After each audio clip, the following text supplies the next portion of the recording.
Okay, so it's recording because we have to submit the recording with the summary. Yeah.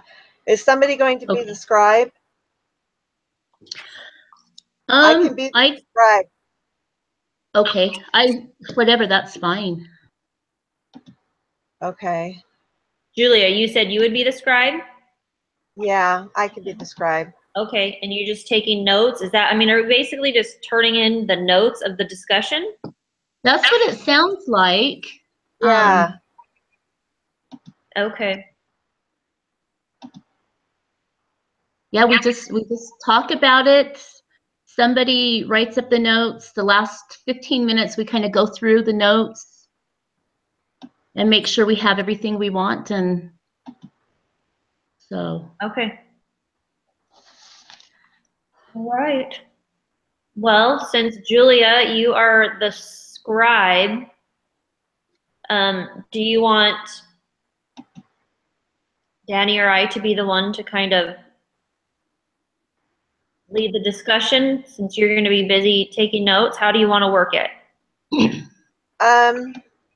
I think we'll just, talk and see where that goes. Okay, so we'll just let's just dig in. It was really interesting watching that.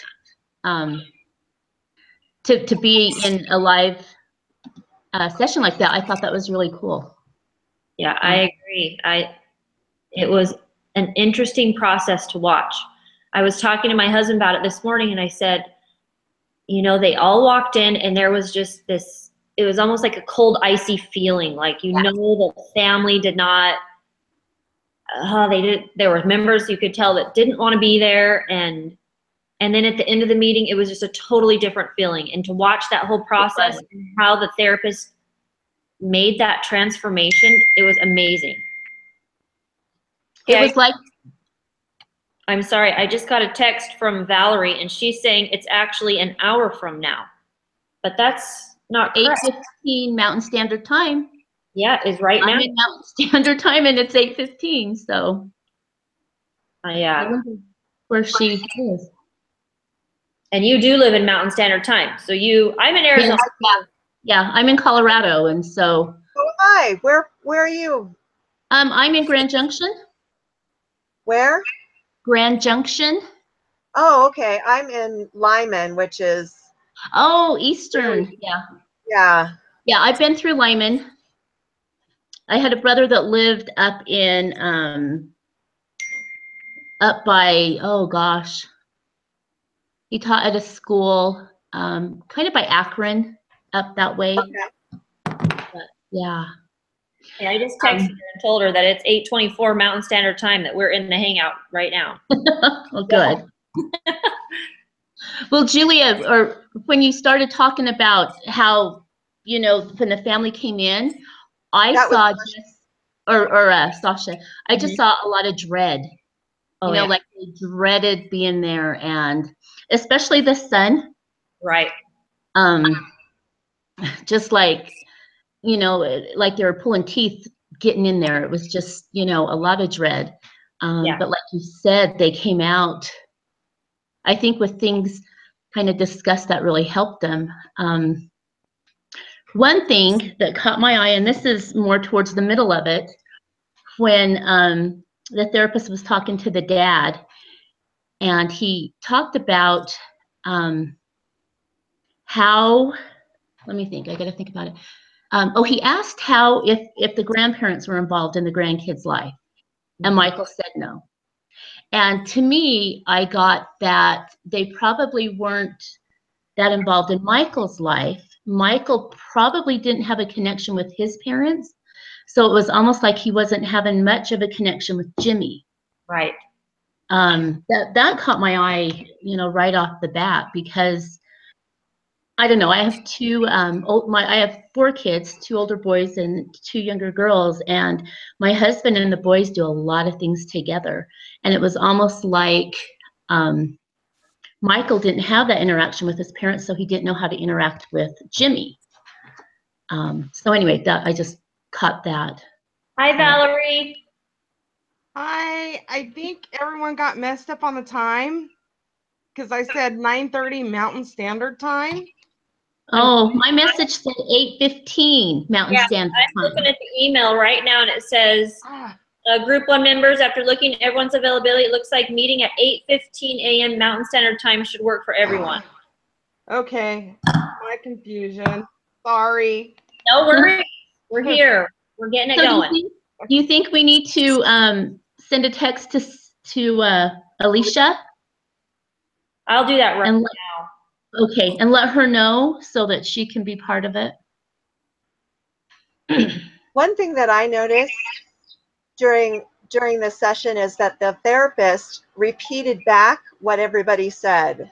Yes, I have, and you know, when I was reading that chapter, and it's called reframing and relabeling, and he did that so well, and it says here in the notes, well, in that chapter, that it helps clients, you know, it was, he redefined in order to cast a new light and to shift a family's rigid view and response. That's what it says, but the way he did it was really cool to watch how he would repeat, and then, am I getting it correct? Is that correct? Or is that how you're feeling? Is that, so there was this clear understanding. There was no confusion, you know, throughout the whole thing. I thought that was great.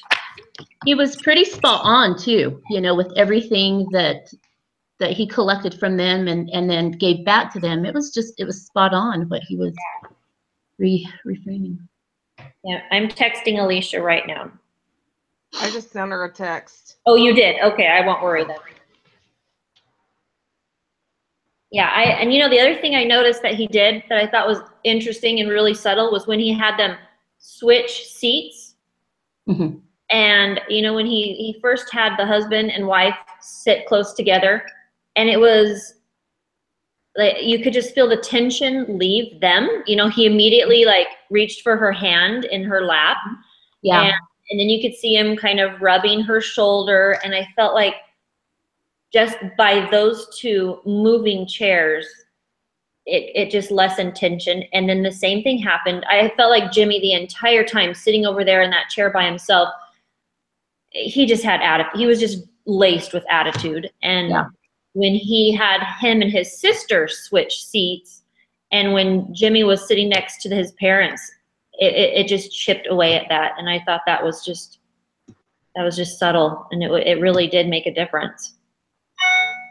I think so. I really think so.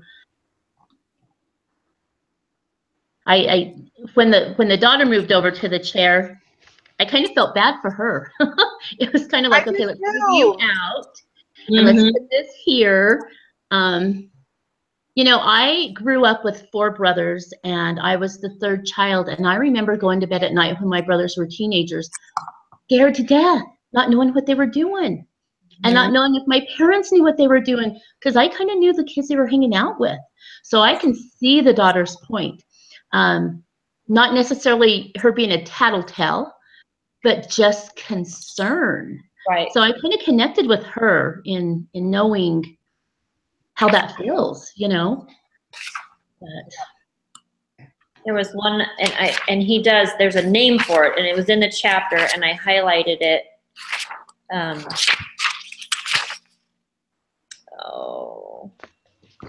There's a whole lot in here. Yeah, it was a long chapter. It was really long. There was a lot in here. But he does do that. He shows empathy towards what everybody's feeling. He got out of everybody how they were feeling. You know, the mom and her worry, and you know, that getting out of control, and her emotions taking over, and he made it so everybody understood where she was coming from and why she was acting that way. Yeah. And then the husband, why he was acting the way he was acting, you know, and then just like you mentioned, why the sister was acting the way she was acting, and then of course Jimmy and his thoughts on the whole thing. I just felt like he had the therapist across the board made sure everybody understood clearly where everybody was coming from. And I think that's where the softening started, is when he started, everybody could understand, okay, I get it. I understand mom's worried, sick, that I'm going to die, that something's going to happen and she's going to get that dreaded phone call. And I understand why dad is trying to smooth things over with mom and trying to keep peace. He wants the peace and not the contention, and why the sister is being the tattletale, and then why Jimmy just feels like, I don't even want to be around. Yeah, I don't even want to be here. Yeah, yeah.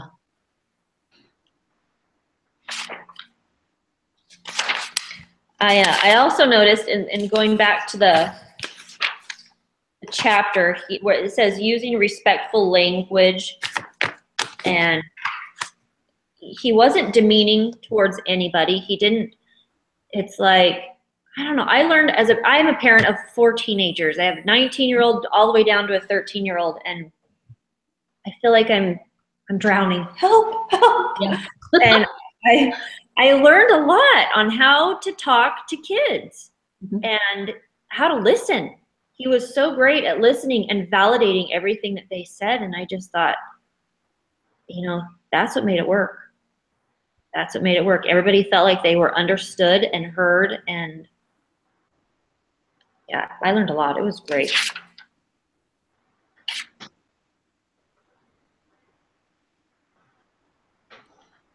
I was a little caught off guard in the beginning when Michael said, Jimmy's just being a kid, and he wasn't too worried. And I guess that's the mom in me thinking, when our boys would go out at night, we didn't necessarily give them a curfew, but by 10:30 they had to text us and say, this is where I'm at, and I'll be home around this time. And that worked out pretty good, but it was both my husband and I. So when the dad says, well, he's just being a kid, and I'm not too worried, that kind of, that's the mom in me that came out going, oh, you should be worried, So it's kind of interesting to see how the therapist worked with him. At first I thought maybe the therapist would come out and say, well, you need to be worried, but he didn't. He worked with his feelings and the mom's feelings, and I thought that was good, but it did kind of shock me at first. Yeah, and when that happened, you could instantly see the mom stiffen. It was like threw up a wall right there. Like, you're understanding me. You're what you're saying is you're being ridiculous. You're getting all worked up for no reason. For no reason, yeah. That's kind of that just kind of caught me off guard there, but anyway. Yeah. So, and especially like you said, they weren't sitting next to each other either. And so, yeah, and you could see her, she would sigh, she, just the body language and everything. It was, it was interesting. Yeah. And I also noticed, and I guess I'm looking at it as we're gearing up to do this interview for this final, that we're doing. And how he started out the interview when everybody walked in, and how he spent time getting to know everybody and asking questions, what are your personal likes? I thought that was just a good way to break the ice instead of, I guess I looked at it, I took notes like, okay, I need to do that when I do my interviews. Instead of, okay, let's talk about the crappy situation going on in your life, It's like, let's break the ice and let's get to know you guys a little bit. And I think that there was obviously tension when they all walked in, and then nerves and everything. And when he did that, I felt like it kind of made everybody more willing to talk. Yeah. He was very personable, and I thought that, like you said, it wasn't straightforward. Let's get to the crisis here. But he was, kind of not teasing, but kind of teasing and warming up to getting them to warm up to him, and that was really good. Yeah. I'm trying to look at my notes. I did think it was interesting when the therapist was asking Jimmy how Jimmy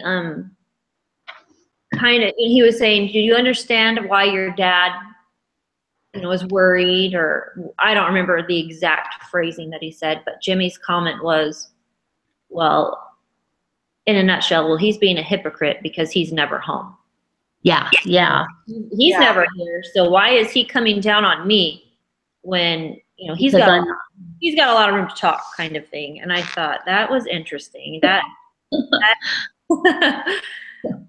His dad gets up and goes to work every day. That's why he's not there. Right. But from a teenager's point of view, and the therapist validated that and made sure the father understood, okay, do you understand why Jimmy's, feeling the way he's feeling? And he did that quite a bit. When the mom was talking about how when he got out of her, that she's worried he's going to die, something's going to happen. She's going to get that phone call.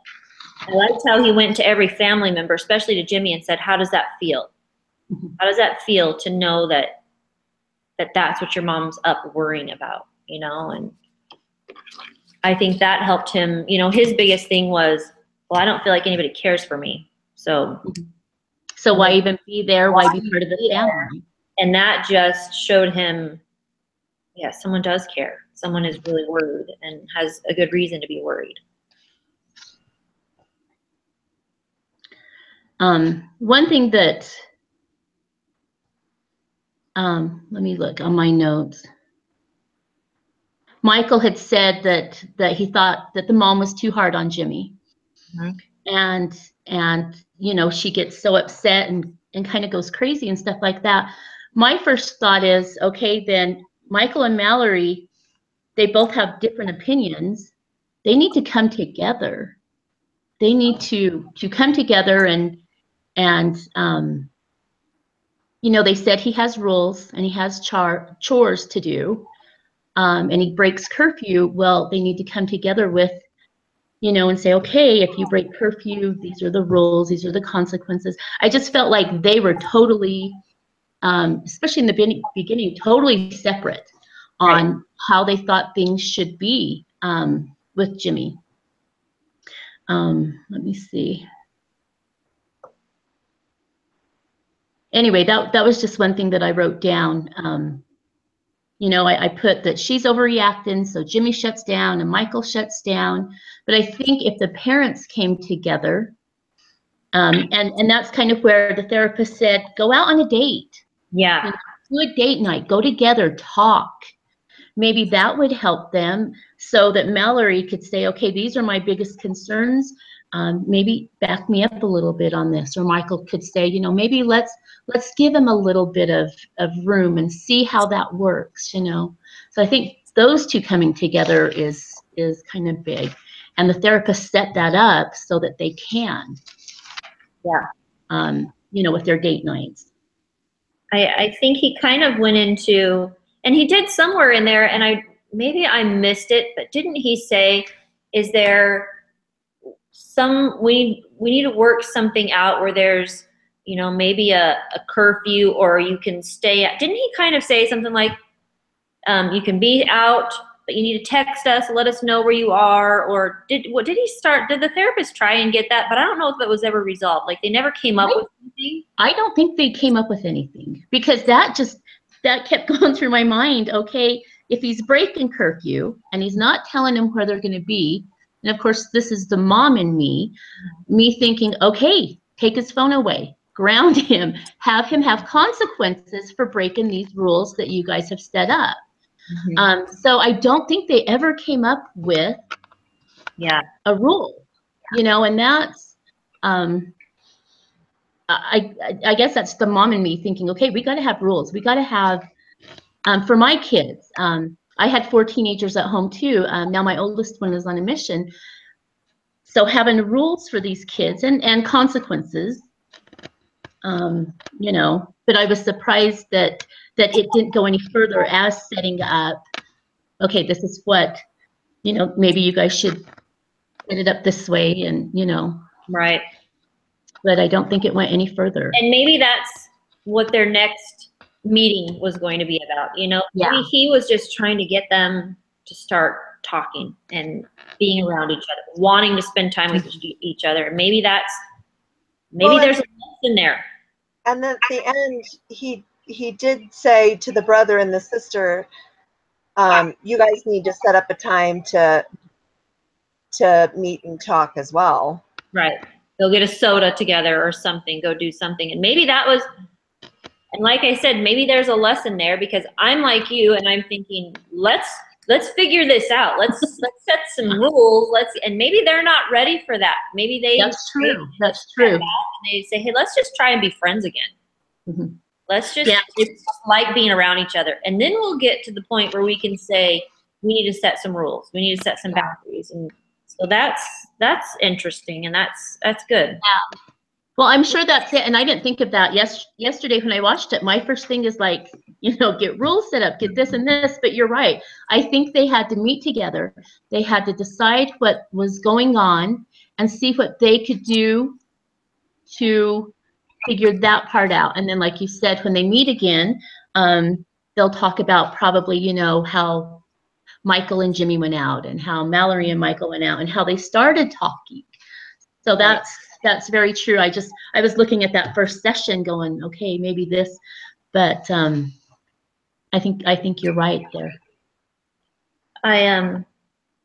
Did you notice any theories? It's like I was trying to, as we were watching it, to see what the therapist was using. Did he, other than, I think obviously he talked about them having a family council. He said on Sunday, could you set aside some time, maybe 30 minutes, to just sit and just talk? I felt like, well, he talked about family council, and without calling it a family council. Mm-hmm.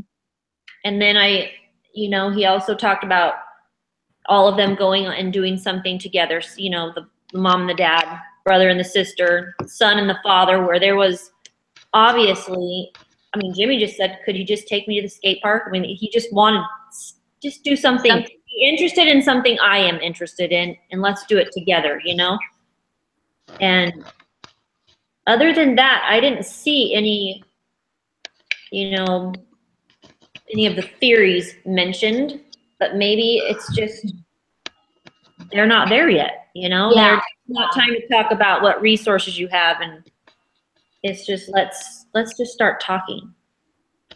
I think you're right, because I didn't pick up on any theories either, and somehow I missed when he talked about sitting down and on Sunday for 30 minutes. I don't remember hearing that. Am I dreaming? Did he say it? I swear I heard him say. No, he said that. He probably did. I remember. Did he say that? Okay. Yeah, and I might have drifted off. Who knows? It was a long video, and there's a lot going on. Well, and my girls were home from school, and so so I'm sure I missed that part. But yeah, I think a family council would definitely help this family. Yeah. I would have liked to have seen a follow-up video of, what happened their next meeting. Did they go out with each other? Did they, and just see a difference. I could see a difference from the beginning of the meeting to the end. It was a lot different. So they were more comfortable around the therapist. That was, that's for sure. Yeah. You could see them, the nervous energy when they first went in, and but I'm looking through this chapter because I did highlight. What are you gonna?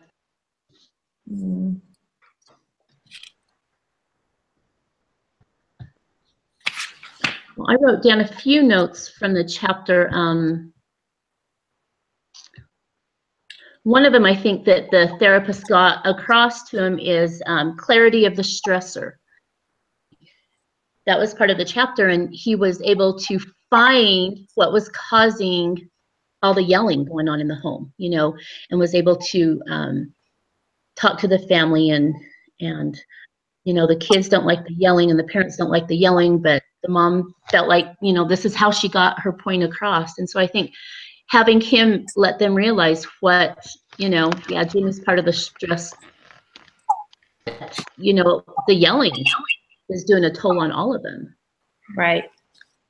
That was one that I wrote. Yep, I highlighted that one too. The other one I highlighted was instilling hope and optimism.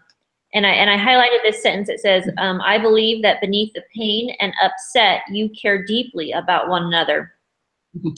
And he did point that out. You know, he said, it's obvious that you know, mother and the father love each other, and sister's worried, sick about her brother, and there's love here, you know, and he pointed that out. And I think that was good that he did that, because I'm sure they were all wondering, especially Jimmy, who didn't feel like anybody cared for him. It was brought to light that every single person here in this room is worried about you, and that is love. That is love. Yeah. It comes from love. And so I think that was great that he did that. Mm-hmm. Yeah, definitely. That was really good. I liked that he kept going back to the parents and saying, we can see that you love each other. You know, he kept, 2 or 3 times he went back to that. And that, I think that was after he had him switch places. Yeah. And that was good. That was good to know, and to see their reaction. And, you know, gosh, when the parents get yelling, and I know that there's yelling at my house, it's hard. You have teenage kids, it's hard not to yell. And that's something that we work on a daily basis. But it's very upsetting to the kids. Yeah. To have parents yelling, you know, and, you know, I think that was part of Maddie's problem too. You know, that the parents didn't necessarily agree on Jimmy, and they would yell and get upset about it. Well, Maddie's seeing that he's off with these other kids and things that he could be doing, and she's kind of blaming Jimmy for the yelling in the house. You know, she said that he had changed, he was rude, he never was home, he was selfish. Mm-hmm. But I think, you know, a lot of the yelling had to do with that. And the fact that, you know, the mom said, she goes, I don't know how else to be heard. You know, Yeah. I don't know how to get across to anybody in this home. This is the only way I know how to do it. Mm-hmm. That was interesting. I do have a note here, and how he kind of, without saying it, he brings up the different parenting styles. Mm-hmm. You know, he talks to Michael a little bit. You had mentioned about how he was brought up by his dad. They didn't talk, you know, and you can see that in how, you know, in Michael's relationship with Jimmy. And then you talk, when Jimmy was asked the question, well, what are your friends' parents? Do they have rules for your friends, you know? And his reply was, well, they don't care. They don't care what they do or when they come home. And so there was definitely different parenting styles going on between the mom, the dad, the friends. And so just confusion there. And it's like you said, they need to sit down and come together and figure out something that's going to work. Obviously, we're not going to be like the friends' parents, and we don't care where you are or what you're doing. Mm-hmm. But definitely the mom and dad have different styles. And they do. They really do. And to see their kids the age they are and still separated on their parenting styles, that was kind of interesting, because I mean, their kids are 16 and 18, 17 and 18, and they still, you know, the dad's saying, well, he's just being a kid, and the mom worrying so much. mm-hmm. that they've had kids that long and still haven't kind of come together. But one thing I thought was interesting is when the therapist asked, you know, because Maddie just knew that the type of boys that Jimmy was hanging around with, and so I think she assumed that he was using drugs and drinking. And when the therapist came out and kind of asked him, and then he kind of backed off of it. Yeah. Then Jimmy says, I don't drink and I don't do drugs. And that kind of shocked the therapist. He was like, oh, you don't? Yeah, Oh. I think he said, seriously? Yeah. So, you know, here the mom and the sister are thinking maybe he's doing that. I'm not sure what the dad's thinking. And the therapist is thinking maybe he's doing it too. But for Jimmy to come out and say, hey, I am not doing these things, Mm-hmm. you know, whether it was honest or not, I hope that relieved Mallory, thinking, okay, good. Yeah. Maddie thinking, well, you're still hanging out with those boys. There's still a chance that you might. But I thought that was interesting, because the therapist was like, oh, okay, you're not good, Right. But I think it needed to be said. I think Jimmy needed to come out and say, hey, look, think what you think, but I'm not doing that. Yeah. I hope that gave some peace of mind to the mom anyway. Right.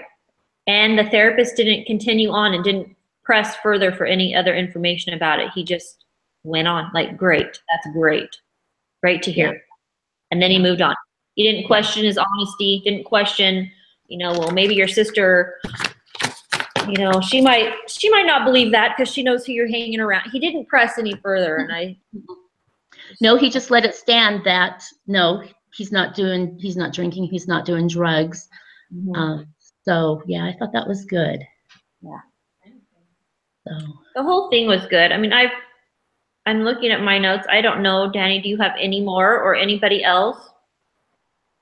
Well, the one thing I noticed is that the son, there was no direction in his life. The parents weren't guiding him and directing him. He's graduated from high school.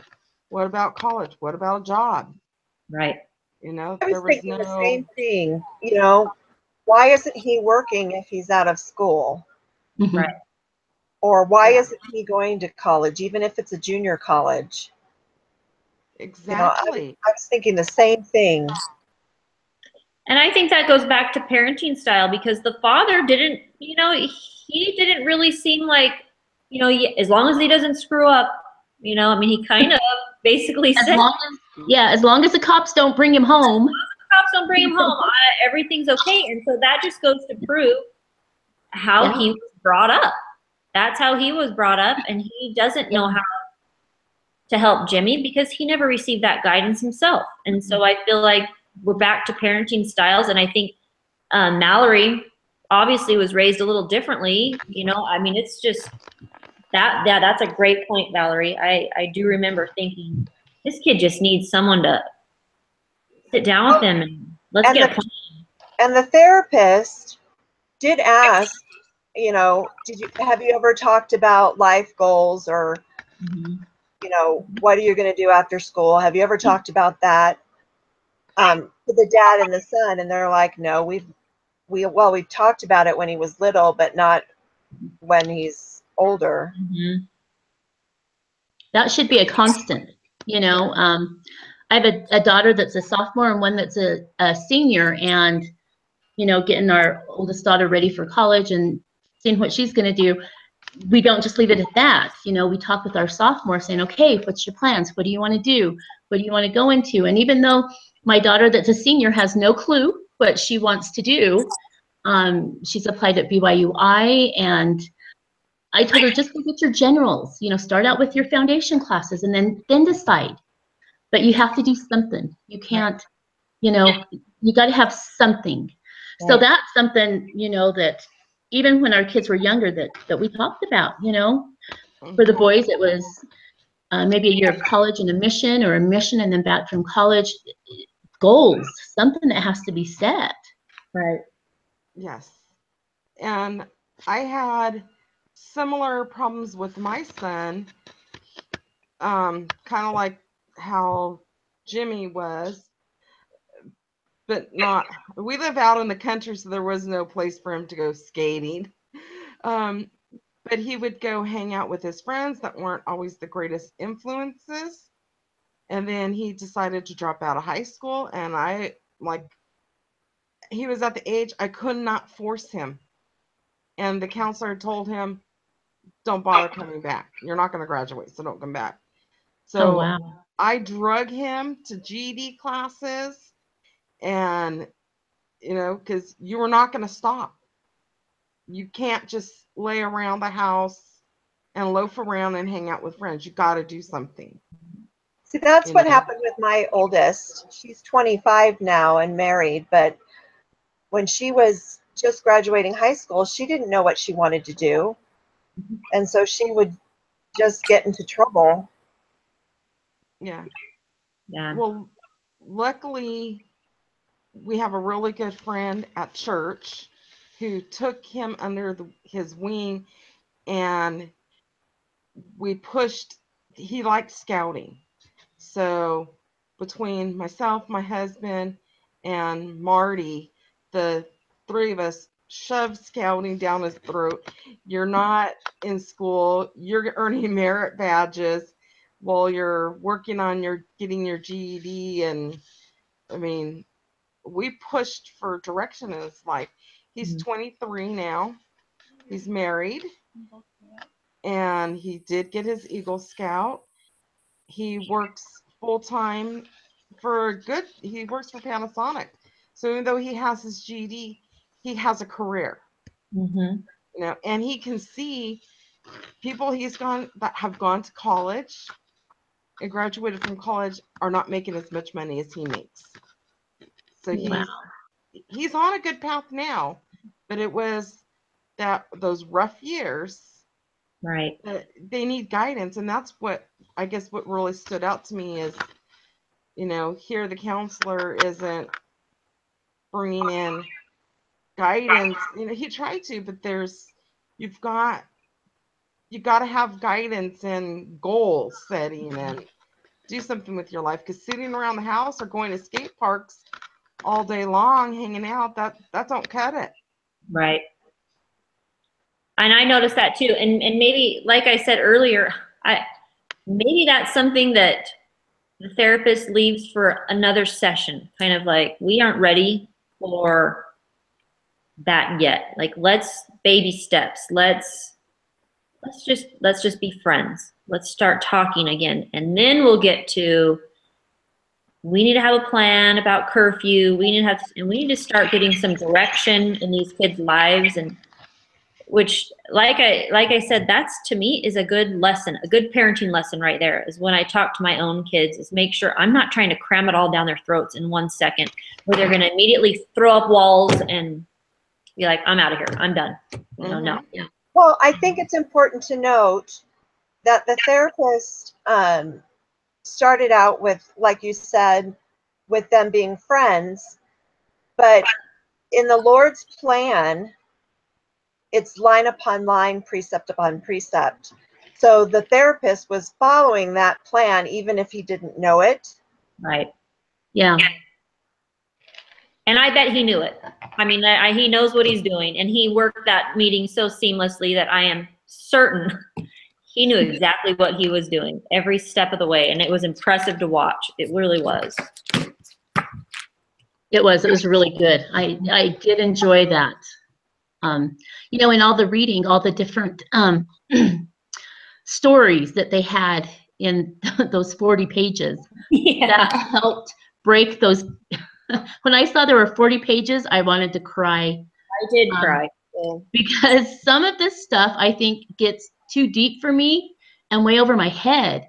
And so I started reading, and I thought, well, this isn't too bad. But them adding the stories, the different types of stressors that these families were going through, that really helped me understand a lot more. And so watching this family session really helped me understand more too. You know, it's nice not to just have 40 pages to read and then you move on. It's nice to see it in action and see how this therapist worked. Yeah. Just like you said, it was good. It was really good.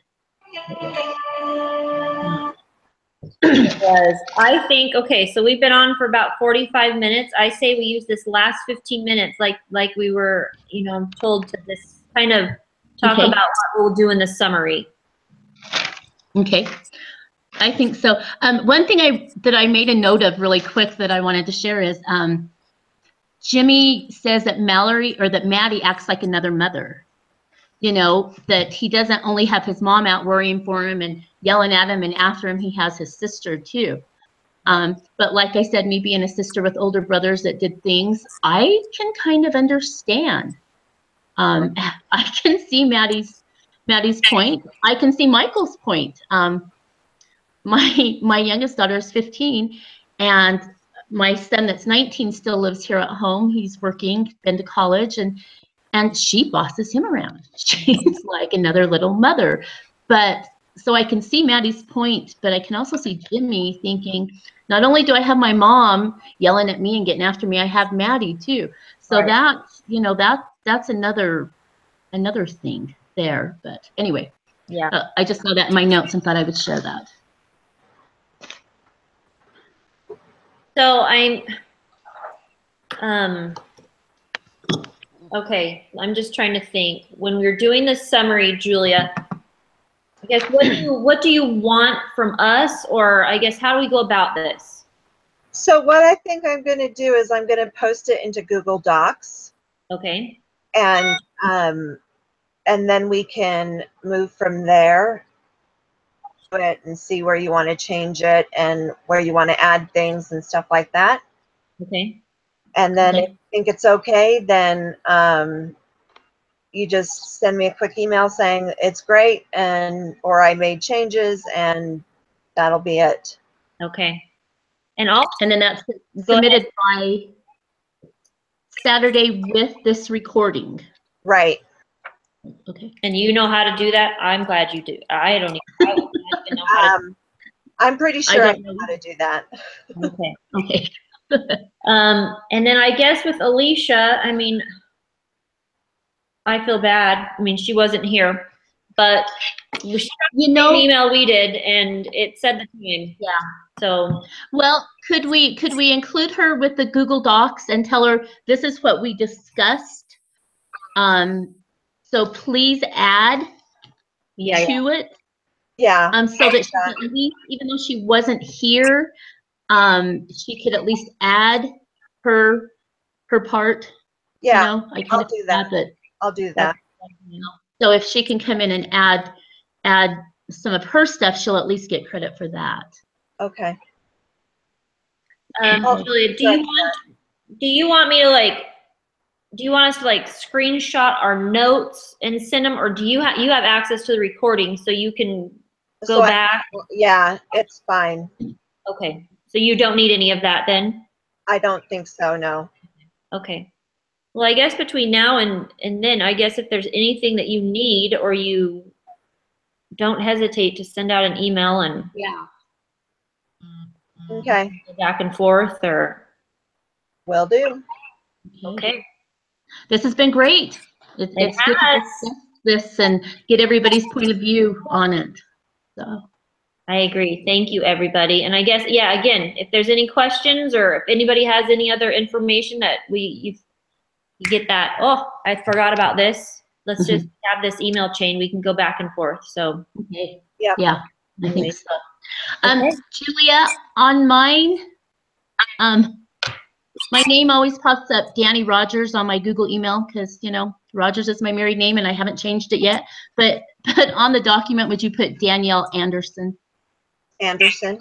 So that, yes, so that they see that. Okay. I just got to get it changed. I've been lazy trying to and getting it done. But yeah, just if you'll just be sure that Okay. you put Anderson so he knows it's me.